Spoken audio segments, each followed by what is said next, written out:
Good afternoon. It's Wednesday, the 27th of May, 2020, just after 1 o'clock. Welcome to UK Column News. Your host today, Mike Robinson, myself, Brian Gerrish, and we're delighted to be joined by Alex Thomson, reporting from the Netherlands. Well, it's the 27th, Mike. We are still effectively locked down, locked up, under quasi-house arrest. Absolutely, but it's also Wednesday, which means it's the day after the weekly ONS statistics release. So let's just briefly have a look at that. Well, the UK deaths registered in week 20, which is up to the 15th of May, was 4,210, and that's the lowest in 6 weeks. But the picture isn't quite so rosy in total, because here is the excess mortality figures from the beginning of this, and as we can see, between weeks 15 and week 16, between 15 and 16, we have 19 and 20. What am I talking about? 19 and 20, we've seen a rise in excess mortality again. If we put the actual COVID numbers back on that, there hasn't been, as I say, it's the lowest level for 6 weeks. So the red hatched area, therefore, is still excess mortality as a result of the lockdown itself. But if we actually take the Italian model as an assessment here and say that dotted line, which represents those identified as having COVID, that actually 12% is a more accurate representation of that. That's how it looks. So the red shaded area represents the lockdown deaths. And let's just put another dotted line on there, which shows the date that the lockdown came in. That's a pretty stark graph again, Brian. And as we see, lockdown death, or the deaths attributed to COVID at the lowest level for 6 weeks, and yet we've got a rise in excess mortality again in week 20.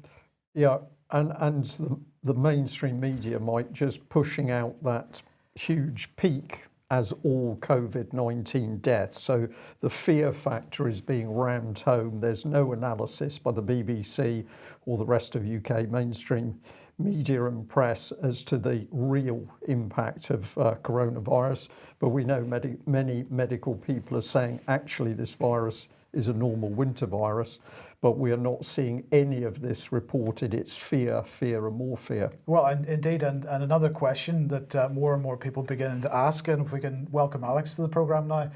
In France, a week or so ago, we had mainstream reports from France suggesting that COVID-19 had appeared in France around Christmas time.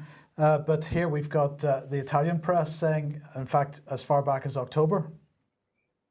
And these results have been described by a doctor named Pasquale Mario Bacco, who is heading a team which has been interviewed first in the local newspaper Brescia Today, which covers the region in Brescia where the epicenter of Italian infections were in northern Italy and the wider region of Lombardy. It was then picked up nationally, but then suppressed. La Stampa picks up the main point that Dr. Bacco was making here, and they are gisting it as that 35%, so over a third of the Italian population, was infected. This is on the basis of serological studies. So I'm indebted here to a translation sent by a viewer, which saved me time, and it's a very good one. The tests were carried out by an American company named Meleam, M-E-L-E-A-M, and were a 4-stage test to see what proportion of the local population in Brescia had developed antibodies. This was carried out about the end of February, actually the beginning of February. The 3rd of February was the first beginning of the visiting of over 7,000 people, healthy, asymptomatic people, to see how many of them had the antibodies. And of the 400 patients in the sample in Brescia district, 199, almost exactly half, tested antibody positive. Dr. Bacco says that this indicated that the virus incidence was high, half.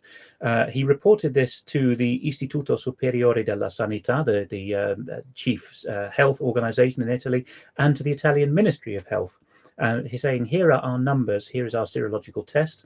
The Ministry of Health said, you need to go and speak to a Professor Roberto Burioni, who I'm told is Italy's answer to Dr. Fauci. They went to Dr. Burioni and said, we think that half of the people in Italy's hottest epicenter have developed antibodies so early that they must have been infected in early October. And he replied, that can't be right because the incidence in Brescia is 2%. When we asked him how he knew this was the case, he replied, quoting the Italian original, perché è così e noi lo sappiamo, because it is that way and we're the guys who know. Yeah. Right. And that's the arrogance which sets the stall out with regard to COVID-19, of course. If you don't believe the government line, then, well, you're a dissident. Let's come back to Mr. Bubbles, as we described him. This is the gentleman from Oxford Department of Sociology. His name is Per Block, and he's been part of a team with Zurich University modelling events around COVID. And we highlighted the fact that this was the man who was now effectively modelling our future lockdown in this system of bubbles, where we know that the government is planning to release us out of our rabbit hutches slowly, as long as we only mix with a few extra people. And we also commented that medical and data trained individuals are saying, well, the trouble with the bubbles algorithm is that if you follow it through to its logical conclusion, you are going to come into contact somewhere along the line with people who hold residual COVID antibodies. Thank you, Mike. And therefore, you will still be locked down. But let's just digress back onto the subject of the team that Per Block was working with, and we're going to have a look at other things they were talking about. So we've got the actual links to these particular reports on screen. We're always very keen that our viewers can freeze the screen. You can go and search this material out yourself. So don't believe the UK column in the first instance. Go and read the material and then see that what we're saying is correct. But you can do that with the screen. Well, this was one of his friends. This is Marian Hoffman. What we were interested in, that aside from being part of the Bubbles team, Marian Hoffman had retweeted a report later picked up by the British Medical Journal, which was warning about the dangers of lockup on mental health. Now, she actually retweeted it via this gentleman, so I'll need to call this up on the other screen so that I can read it. Sebastian Genzeles Dembrowskis, if I pronounced that correctly. But this is one of the diagrams in the report. You can find it through the British Medical Journal. And we were particularly interested by this corner up here, because what it was saying was that basically lockdown, and particular closure of educational facilities, was going to increase the risk of exploitation of children not in school. And if we move our arrow down, ultimately what they're talking about here is that all of these things affecting people in lockdown, and particularly children who could be in care lockdown, they're taking it down to attributable morbidity and mortality. So this is very, very serious stuff. And we're very interested that Mr. Bubbles and Marian Hoffman and colleagues are also aware of the dangers of the lockdown which is being suggested. Now, why are we interested? Well, let's come back to this BBC report from a little while ago. This is the 29th of April. Coronavirus abusers target children online in lockdown. And it says that a police force has said reports of online child sexual abuse have increased due to criminals targeting minors during the coronavirus lockdown. Thames Valley Police said it received 64 reports in March compared to 26 for the same month in 2019. Now, I think that's an increase of about 200 and something percent. But what the UK column has learnt is that actually Thames Valley Police are reporting that there's been a 500% increase on online grooming and child abuse. And despite this huge increase, the BBC and the wider mainstream media in UK will not fully report these alarming increases. They did report as we've just shown you in that BBC one, but there has been no sustained investigation by the BBC or other papers into the sheer scale of this increase in abuse as a direct result of lockdown. So we're bringing this article, which several people have been drawing our attention to. This is deals with rape. Well, the Guardian report here says a rape claim, but Barrow MP calls for calm after protests over a rape claim case. And a woman 19 has been arrested for breaking bail conditions after being accused of lying about sexual assault. How often do we hear this one, Mike? The abuse victim comes forward and they are the ones that are then caught up in the so-called justice system. And that's what's happened here. We've got a 9-year-old girl stating 19-year-old girl stating she's been trafficked for sex, recently raped and beaten as punishment for not attending parties during lockdown. She's accused of lying and sent to jail on remand, having broken bail conditions, and is charged with perverting the course of justice. She's accused of making false allegations about rape. And Detective Chief Superintendent Dean Holden of Cumbria Police insisted in a video message that police had conducted a year-long investigation alongside the National Crime Agency, and surprisingly they found no evidence whatsoever. Now the point we're making is that even with a very, very serious case like this with an adult, it's clear to the people in the Barrow area, at least, there's no proper police investigation going on. And yet when we've got a very large police force, Thames Valley Police, warning about dramatic increases of abuse of children, there's no reporting in the press. So we're interested in this case because it's being supported by the former Greater Manchester Police grooming whistleblower, that's Maggie Oliver. So there certainly seems to be some substance to this case, but what is the mainstream media doing at the moment, and why do they not want to get near the child abuse issues? And we'll just remind you that if we come back to the Bubbles team, Marian Hoffman again, but she tweeted out this other study which is talking about adverse effects of lockdown on mental health.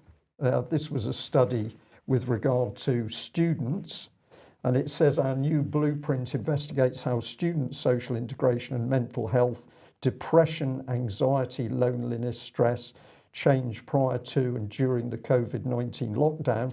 So all of this statistical analysis has been done. Who is going to be affected by depression, anxiety, loneliness and stress? That's children locked up in care. So if we can see lockdown is damaging children locked up in the care system, making it easier for them to be groomed, why are we not seeing the BBC and other so-called mainstream media investigating? We'll leave you to think about that question. Okay, now one of the things that has been sent to us on a very regular basis in the last couple of weeks is this website. They've got a nice graphic there of the United Nations logo. Let's take our planet back. This is the United Nations New World Order project. And of course, whenever the term New World Order comes up, it's always very emotive and people get very excited about it. But let's have a look at what they're saying. The United Nations New World Order project is a global high-level initiative founded in 2008 to advance a new economic paradigm, a new political order, and more broadly, a new world order for humankind, which achieves the UN's global goals for sustainable development by 2030, and the happiness, well-being, and freedom of all life on Earth by 2050. So, Sorry, I had to laugh at that point. Yes. We look at where we are now, but by 2050, we're going to be in happy world. Absolutely, absolutely. So this all sounds very good. Well, first of all, 2008, they say they founded themselves. Well, they only registered the domain name for this in 2018. So for 10 years, they were operating behind the scenes without any public face at all. It's just a one-page website, but at the moment. But this is what it's all about, and what their key initiative here is happitalism. Happitalism. This is capitalism, but happiness attached to it, or is it? Well, we'll come on to that a little bit later. We'll see what this is about. But it looks all very good. It's got a nice heart there within the the wreath of the United Nations, so that must be good. And of course, children are always involved. They're going to make an impact across the globe. Hashtag 10 billion happy by 2050. So there's going to be 10 billion people happy by 2050. That's all very exciting. So the question is, who's behind this? Because it's actually not a United Nations website, as we'll show you in a second. But the first person behind it is this guy. This is Ndaba Mandela. He's the grandson of Nelson Mandela. He apparently is an author, mentor, spokesperson, entrepreneur, political consultant. And I don't know what age he is, Brian, but he's another one of these people that seems to be doing all these kinds of things with no experience of life whatsoever. He's a special person, Mike, and we're going to be mentioning the issue of special people a bit later in the news. Well, so we're going to meet a couple of remember special people here. So he's currently the co-founder and chairman of the Mandela Institute for Humanity. He's a member of the Pan-African Youth Council, which works closely with the African Union. He's the longest serving global ambassador for UN AIDS.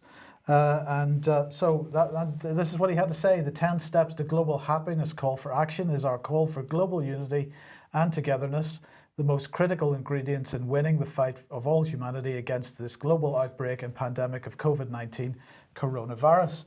And he went on to say, as my granddad, that's Nelson Mandela, said famously, it always seems impossible until it's done. Let us unite and work together to win this global fight and to achieve the happiness, well-being and freedom of all life on Earth. So we're going to free all life on Earth by locking it down, but don't worry, they're working towards bubbles. You're going to be in happy bubbles. Happy bubbles, yes, absolutely. That's one of the people behind this this organisation. This is the other key person here, Jamie Ilian, who's the founder and executive chairman of the International Day of Happiness. So this is fantastic stuff, but who is it actually registered this UNNWO.org website? Well, it is in fact Ilian, and in fact it was the Ilian Global Public Benefit Corporation. That sounds very good as well. It gives me a warm feeling. It's a corporation, it's for the public benefit, and it's global, so it must be fantastic. So what is this Ilian Global all about? Well, here it is. For over 35 years, Ilian Global has been dedicated to working with governments, intergovernmental organizations, global financial institutions, the technology sector, global leaders, academia, civil society, and the broader private sector to advance the human condition, invest in the future, and promote happiness for all. And you'll note that the term happiness for all is trademarked. So that is a trademark. Nobody else can use it. So they're promoting happiness for all. The question is, what is happiness for all? If it's trademark, it must be something. So there's a little bit more on the IG happiness. It's fantastic. It's all about solutions, resolutions, and they've UN resolutions, that is, and of course they've got their International Day of Happiness.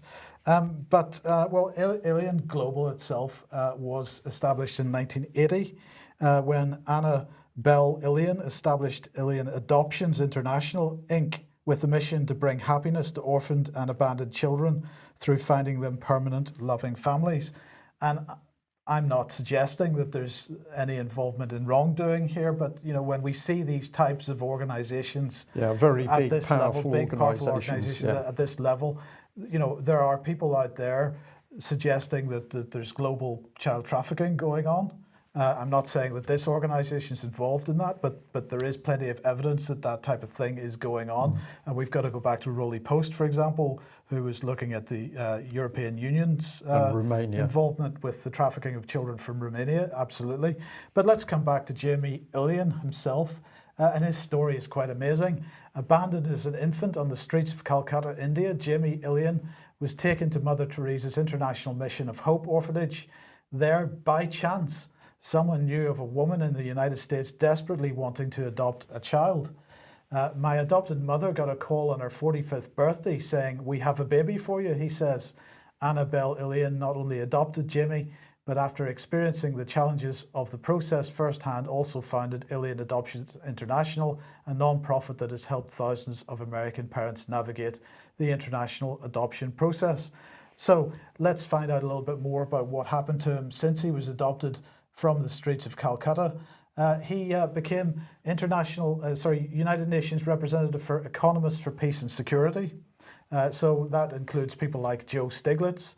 So, you know, serious people at the top of the pyramid involved in this organization. So this is amazing stuff. He became the United Nations Iraq advisor. He was a clandestine officer program incumbent for the US Central Intelligence Agency. He was global head of DBFX, an online currency trading service of Deutsche Bank. And he was lead strategic advisor at blockspeed.com, an institutional cryptocurrency. So Wow. This is the man who is pushing... quite a man. Quite a man. This is the man who is pushing happiness for us all. And he's undoubtedly operating through all these mechanisms to produce happiness. But the question is, what is capitalism? So this is the key thing. And here is his definition. Capitalism is informed through the entirety of economic, political, and social models, systems, political philosophies, and theories that have come and gone throughout human history, such as capitalism, socialism, communism, mercantilism, and feudalism, amongst others. Capitalism is uniquely grounded in the timeless wisdom of all the great sages of humanity, as well as the great philosophers, political scientists, business, economic, and spiritual leaders, and the preeminent academics an epistemic community of experts in the field of happiness, well-being, and more broadly, human development and the human condition. So I'll appreciate that this needs a little bit of translation, but basically the first bit, it's informed through capitalism, socialism, communism, mercantilism, and feudalism. This is fusion doctrine on steroids. This is bringing every possible economic ideology together into one thing. And of course, the One World Church is at the background of this as well. When he mentions spiritual leaders, that'll be the One World Church. I was more interested in the separation between the idea of the great sages of humanity and spiritual leaders, because there must be a difference between those. And you know, the point here is that everywhere you look, when you start looking at these types of organizations that are hovering around the United Nations, you find the names Helena Blavatsky and Alice Bailey. They're there, they're everywhere in this lot. And the problem is that it doesn't really matter what we might believe personally. What they believe is important here. And they see themselves, these types of people, they see themselves as the sort of Blavatskyite, Great White Brotherhood sort of thing, these global elites that are there to guide the humanity forward through its. They're going to guide us. They're going to guide us. Yeah. And Alex, this looks to me like ideology. This isn't about economics and people being happy. This is an ideology that they have developed amongst themselves and are building. And I'm just going to ask the question: what is these types of organizations and initiatives that we see hovering around the United Nations? What are they? They are corporatized embodiments of resentment. I think that's the best word to use for them. Some 30 years before the United Nations got going, Max Scheler, Scheler, wrote his rebuttal to Nietzsche just before the First World War broke out. And Max Scheler was the latest of several political philosophers to say that the reason why humanity had tended towards extremism in the 19th century, including these second-hand figures that you mentioned, like Madame Helena Blavatsky and Alice Bailey around the turn of the 20th century, the reason why these people who were passing off cod philosophies as if they were original or grand got going is because the 19th century had seen this growth of a narrow bourgeoisified society that was, to quote the language you were using there, it was mercantilist. It was, we make the money, we are the merchants, we should rule. We want away with old aristocracy and ideas of grandeur, heroism, nobility, calling, noblesse, the nobility of labor, patriotism, religion, all these things had to go. And so it's early modern Europe that starts doing this. And the political philosophical term which has been hidden, which Scheler reveals, is this idea of ressentiment, resentment. How should, these guys didn't earn their privilege, for example, the church, any kind of monarchy or lords over us. And so this leads to the ferment of communism. Now, in order to give this a presentable face, the oligarchs on their own turf, if you look at how San Francisco and the grounds in which the UN was founded were privately owned, the tax-exempt foundations set up these undertakings, the United Nations and its huge underbelly of associated organizations, in order to make it look as though the great thinkers and the people of the world are coming up with new strategies to share everything out equally. The underlying philosophy, however, is simple resentment. And the triumph, but also the tragedy of the 19th century, is that we finally realized with our new philosophical, religious, spiritual insights and scientific understanding what had gone wrong. But also, the bad people perfected the technique of presenting resentment to the masses. So this is, if you invert everything you've just presented, Mike, as we have to with these people, it's not happiness that's being made widespread and ubiquitous, it's resentment. It's resentment and unhappiness. Well, if our viewers and listeners keep that picture in their minds, let's jump to the subject of Dominic Cummings. And I just thought this would be an interesting comment from, I think it was former Children's Minister at one stage, Tim Lawton MP. Has the action of Dominic Cummings threatened to undermine the message of the government and its ability to carry on its work? I'm afraid, regretfully, it has, and that's got to be dealt with. So naughty Dominic Cummings drove up, he broke the ban, or that's what's being alleged, and went to see his parents. He might have done something else. And he's been a bit naughty. He's undermining really what the government's policy is, and he's got to go. I'm going to label this that I think Tim Lawton here is utterly clueless as to what's really happening in government. And let's have a look at Dominic Cummings. Now, this was quite a common sort of thread across social media, but at quite high level. And Tim Lawton's tweeted this one out. It's Julia Hartley-Brewer, who is a journalist. I don't understand what the purpose of the media circus outside Cummings' home is. He's answered all the questions put to him. You either believe him or you don't. No need to harass him, his family, or indeed cause a nuisance to his neighbours. So it's poor little Dominic Cummings, leave him alone. Now, the big interview was with him sat outside in the sunshine, taking questions from the press. Would love to show you this BBC clip, but if we do, even though the public have paid for the BBC's report, the BBC will be after us for copyright. So we just have to comment on a picture. So here he is, and here's the BBC clip. But the interesting thing about this is what he was saying and those subtitles were completely different. So if your brain was trying to get hold of what Dominic Cummings was actually said, it was very difficult to do because the written statements coming up didn't bear any relation to what was coming out of his mouth at any particular time. And I would say that was deliberate, Mike, and I would say it was a fairly blatant piece of propaganda and manipulation. But we did pay attention to what he said, and in one segment he said this: I'm here to try and do the best I can for the government, to try and change the country for the better in lots of ways, to get more investment into the NHS, to do all sorts of things we've talked about during this crisis. I have been trying to do the best I can to make the government machine work as well as possible. If the Prime Minister thinks I should stop, that's up to him to decide. It's not up to me to decide. So it's poor Dominic Cummings. He's been doing his very best for the country, for government, for the NHS, and he's quite a nice guy, and he should be allowed to get on with his job. Well, we're going to say thank you very much to UK column viewers who were taking a rather more in-depth look than the BBC, and this is part of his blog. Now, this is interesting because it relates back to when he put a tweet out saying that he wanted to hire weirdos, and this gives some of the information about what was involved with hiring those weirdos and what he was after. But let's bring in the second piece here, because it says that there's a confluence of Brexit which requires many large changes in policy and the structure of decision making. So we leave the EU and the whole country's got to be changed for some reason, Mike. Some people in government prepared to take risks to change things a lot.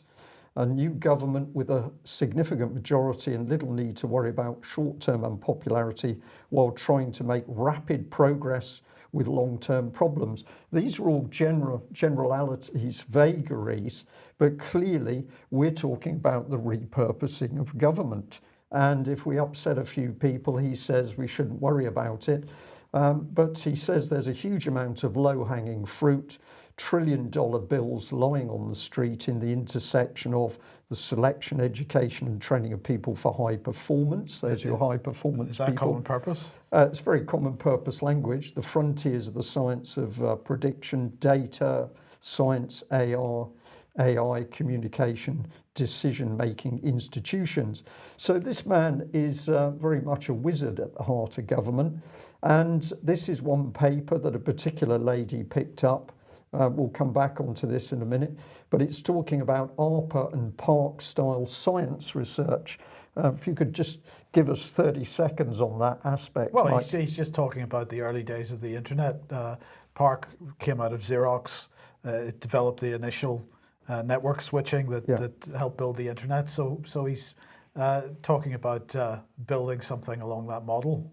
Building something along that model, and then two, the reform of government institutions so that high performance teams with different education training, the TETLOT processes and tools, including data science and visualizations of interactive models of complex systems, can make, quote, better decisions in the complex world. This is getting pretty deep. And it gets deeper because here you'll notice that he's referring to meditations on Moloch, which we'll put to Alex in a minute, but let's move on through.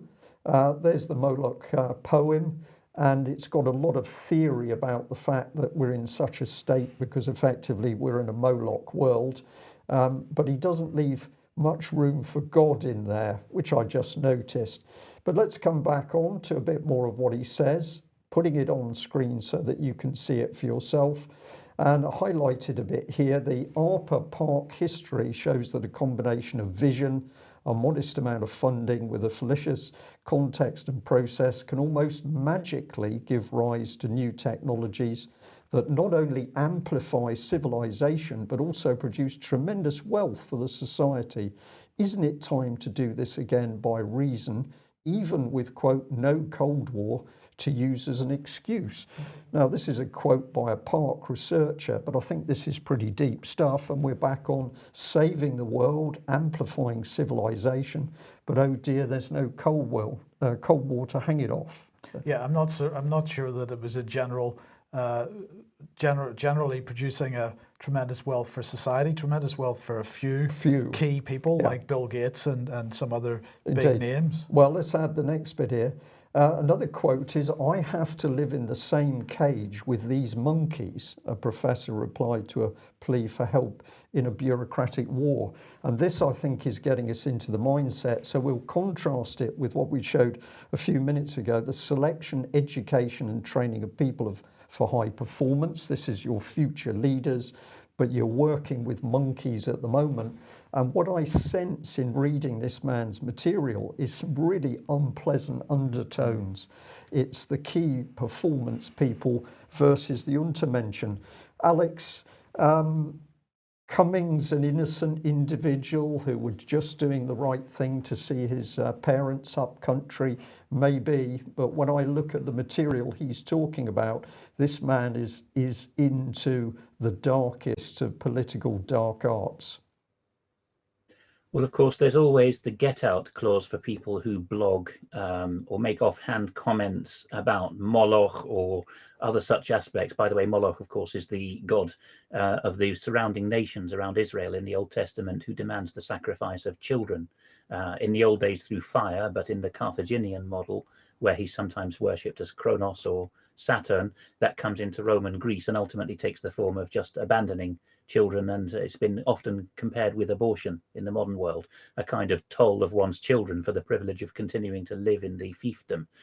People can always use the get out clause that I was just musing intellectually, but there's something very dark about this for sure. If you think about the artist Goya and his famous fresco, which I think he had in his living room, so he lived with the painting every day. It has Saturn devouring his children. That's another version from the Roman pantheon of the same idea. If you remember this shaggy old figure, tearing a limb off his son and gobbling it down. That's what Moloch is about. It's give me your children.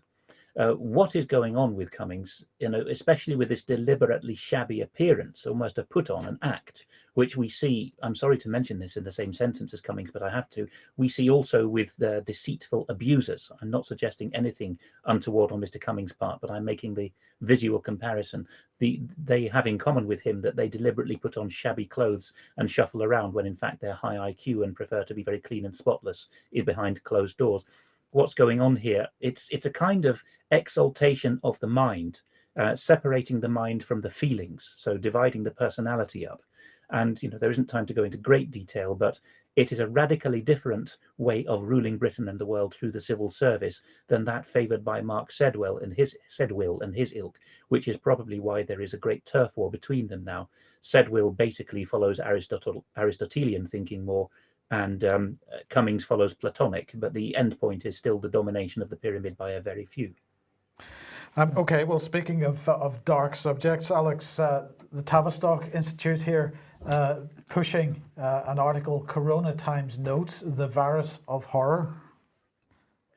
This is by Joseph or Yossi Trist, whose biography from another website I've plonked at the bottom there for reference, but quite a major psychoanalyst and clinical psychologist, honoured in his national institutions. The key point here is that this has been carried on the website of the Tavistock Institute of Human Relations, a shocker of an institution for which I can, for background, best recommend Danielle Estulin's book on that theme, simply called the Tavistock Institute. Basically, they are, at least in their post-war model, they are a consultant group of psychologists, psychiatrists, and psychoanalysts who spin for major clients, reportedly including even international banks, right up to the Bank for International Settlements.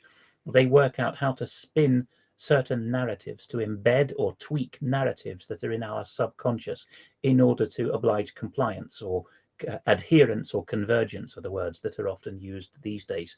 But why would Tavistock Institute, based in London, be carrying such a dark piece? It reads more like dystopian literary criticism than it does actual psychoanalysis. What you've just blown up is the second half of the real paragraph of shock value, which was spotted by our viewers in our forum, for which many thanks. I'll read the whole paragraph, which is entitled, or the last part of the article is entitled Post-Corona Psychotherapy. Right, this is after a lot of, should we say, dark guff, starting off with Edgar Allan Poe and blood and gore and so on. So in the crucial paragraph, Yossi Trist writes, "We will see those who have experienced the oppression and impoverishment forced on them by the confinement, and who were somewhat shocked to discover that they had spent their entire lives in confinement. Those who had celebrated the breached boundaries of virtual life and now realized that they always had a tendency to become infected with undifferentiated viral likes, which blurred their identity as well. Those who have found out that their relentless pursuit of a professional career out in the world was nothing but a narcissistic addiction to success, which suddenly feels empty. Those for whom being forced to stay at home has uncovered an overwhelming dependency and a constant sense of suffocation in their intimate relationships. Those for whom the entire world grinding to a halt was the very first moment of being free of malignant envy of just about anyone. And those for whom speeding down an empty highway has shamefully brought them face to face with a grandiose self that cried out with glee, 'Make way for my Royal Highness.'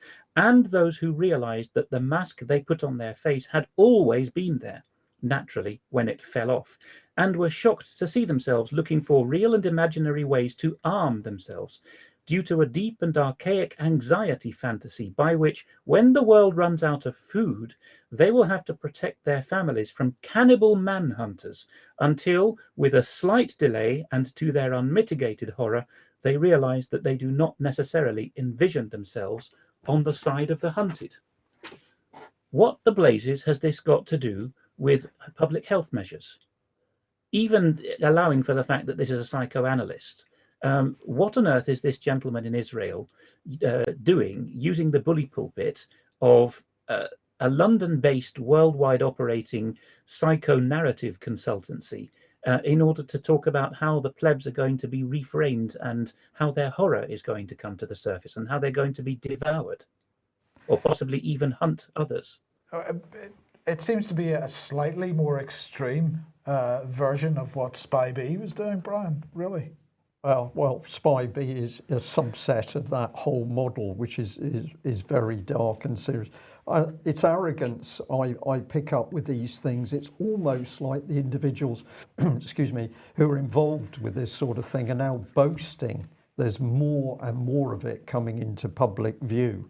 And of course, the Spy B, that behavioural insights group within the SAGE unit, they were very happy to be promoting fear in order to get their agenda through.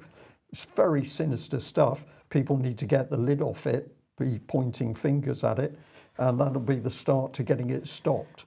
Indeed. Okay, now if you like what the UK column does, you'd like to support us, then please head over to ukcolumn.org/community. There are options to help us out there, and your help much needed, much appreciated.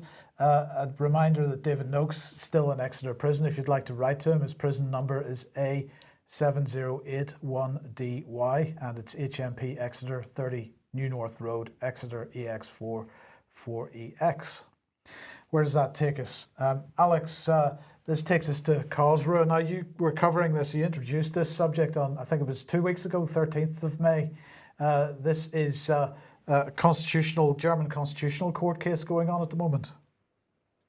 So on screen at the moment is on the eve of the verdict. At the start of May, the Süddeutsche Zeitung, the main Munich quality paper, had its deputy chief of economic reporting in their Berlin bureau say that there were great nerves in Berlin because if the wrong verdict, i.e. that Germany was not constitutionally able to participate in European Central Bank bond purchase, if that were to come out, then the government was going to, on the very next morning, send a very strong signal about the integrity of the euro. And the final line in the piece rather incongruously said, after all, let's remember that Alternative für Deutschland, the anti-establishment party, got going on an anti-euro platform.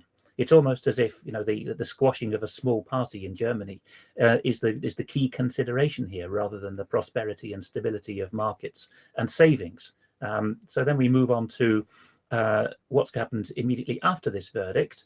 Ursula von der Leyen, who of course was a German front-rank politician and minister before she went off to preside over the European Commission, issued this rather punchy brief statement on the 10th of May, threatening, which is something which in the treaty, or the two treaties on the European Union which came out of Lisbon, the TEU and the TFEU, one new and one revised, is the ultimate sanction or weapon of the European Commission against member states, which is infringement proceedings, which means we think you member states have breached the terms of the treaties.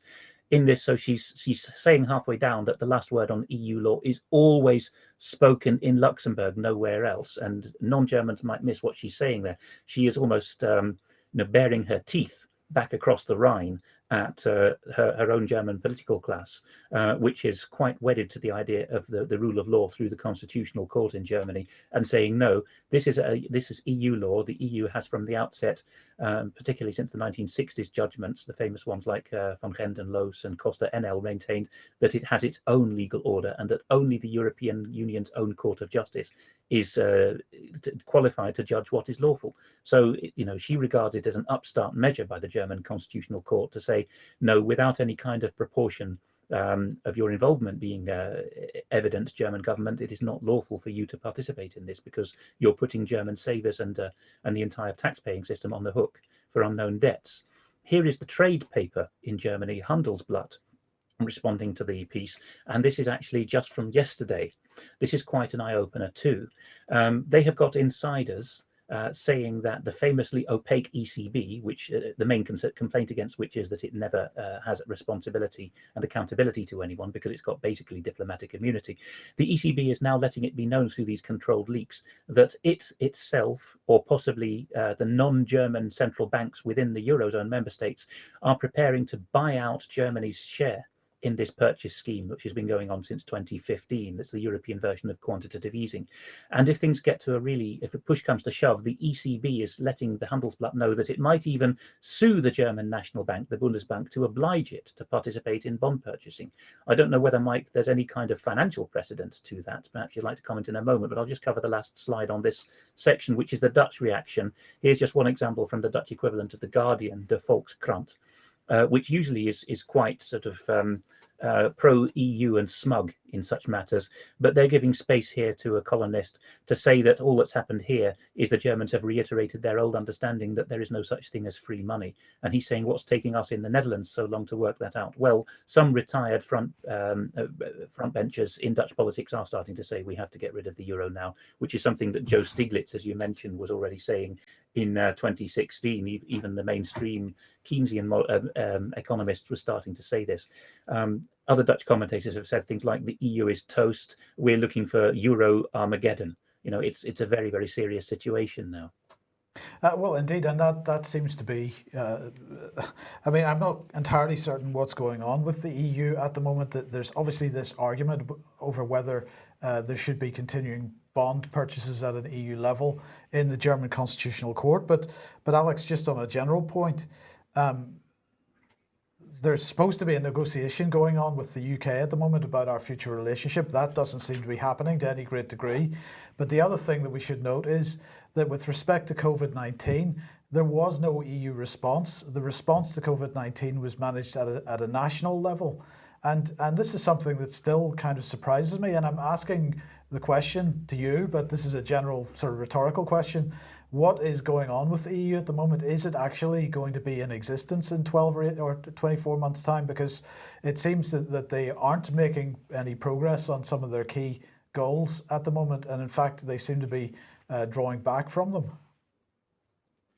Well, there was a strategic assessment paper, wasn't there, on the options for the EU in the ferment of Brexit, which suggested that we could do, the EU could do less, better, or it could even, devolve back to a confederation or even a loose association of member states.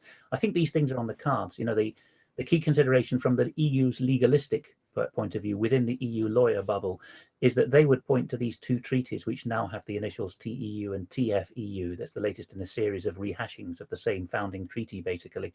But those treaties do have articles saying that there cannot be measures taken by the EU through the European Commission or directives or regulations or financial measures which have as their primary motive the promotion of public health. The member states have never signed that away. So that's the defence that they will fall back on when you ask the EU, why aren't you promoting public health? There has been jurisprudence with a famous tobacco advertising case brought by Germany, in which the outcome was it was actually sharpened up that if you wanted measures to promote public health, you had to make that a secondary aim, and that the key purpose for that, or the key legal basis for the measure, would still have to be the promotion of the internal market. But it's not an argument that carries much weight in Italy or Spain after the shocking results of the death tolls of this spring. Yeah. Okay. Well, thank you for that. We'll keep an eye on that. And now we just want to end with this one because a lot of people sending this to me, and I just wanted to give a little bit of comment on it. This is VST Enterprises Limited. They call themselves a UK-based cybersecurity firm. They've developed, they claim, a digital health passport. Now, of course, immunity passports have been lauded by the British government for quite some time, not quite a number of weeks now, and pretty much from the beginning of this. So it shouldn't really be a surprise that this type of thing is starting to come up. They've basically only registered this vhealthpassport.co.uk domain name in the last couple of weeks. So this is kind of opportunistic in the sense that they had a technology that they had developed and they want to try to roll it out for this particular purpose. Now, what is that technology that they developed? Well, it's this V code. So they're saying that the V Health Passport is going to be a simple to use ID system that can display various health status about the passport holder. We'll show that in a second. But V code they describe as a two-dimensional code that links the physical world to a purchase or any form of information and acts as a secure identifier. So you can assign any form of information to this. That could be health information, emergency information, payment methods, car registration numbers, business card details, social media links, all kinds of stuff. Well, this is what they want to do with it. This is how they're considering implementing it at this stage. Manage your assigned passes. Basically, the immunity passport would be, you'd either be green, amber, red, or if you haven't actually been discovered whether you're immune or not, it might be blue. What they've basically done is taken the Chinese model. This follows on from what Patrick was was saying a week or so ago about everything being, the policy that they're trying to roll out being made in China. This is another perfect example of it. This is exactly what the Chinese have been doing. They're wanting it to bring it to the West and to sell it. So you get your own V code, store, loyalty, bank cards, much more in your own V code. There are lots of competing organizations moving into this space at the moment, Brian. This is another one. But the question is, if they are going to, if the argument here is that in order to get a room in a hotel or to get a flight or get on a ferry, you're going to need your immunity passport, then really, if people aren't happy with that, the question that has to be, that people need to be asking themselves is whether they want to continue to do these types of things, and maybe they want to boycott the types of organizations that are pushing for this. Mike, it's getting very easy to see that COVID, was the front end, but it's what comes behind COVID, which is the really dangerous thing, and it's coming to the surface very easily. Alex, 20 seconds to close. I would just like to point viewers towards the output that Jason Goodman has been putting out on his YouTube channel of that name, because he's been at the front end of lifting the stone, as it were, of what's under this legal mumbo jumbo. If people look at the most recent videos on his YouTube channel, there's one in which he challenges the famous constitutional law specialist Dershowitz, and rings him up and says, "Why are you falsely accusing me of having sprung on you this interview which went so terribly wrong for you, in which you said that the government has an absolute right to jab a needle in your arm?" And Dershowitz just tells him to get lost. Of course, Dershowitz has also been implicated in the Jeffrey Epstein scandal in a very core way as well. So it's odd how some of the people presenting themselves even as libertarian lawyers, or that kind of end of the spectrum, turn out on closer inspection to be in the same cabal again, and to have apparently aims of libertarian interest which cut across their actual feelings, which come to the surface in interviews. So do go and check that out. Okay, excellent. Well, big thank you to all our listeners and viewers, and also big thank you to people who are sending us really personal emails saying that watching the UK column is keeping them sane. That's come from quite a few people in these amazing times. We come to watch the UK column because it keeps us sane, it keeps us understanding that what we think and see, what our common sense tells us is right. And that must be a big compliment for us, so thank you very much for passing that through to us. And of course, we say don't just listen and watch what we're talking about, take that information and get tackling your MPs and anybody else that you can think of. It's the action that's the important thing. That's it for today. Thank you very much for joining us. Bye-bye. All right.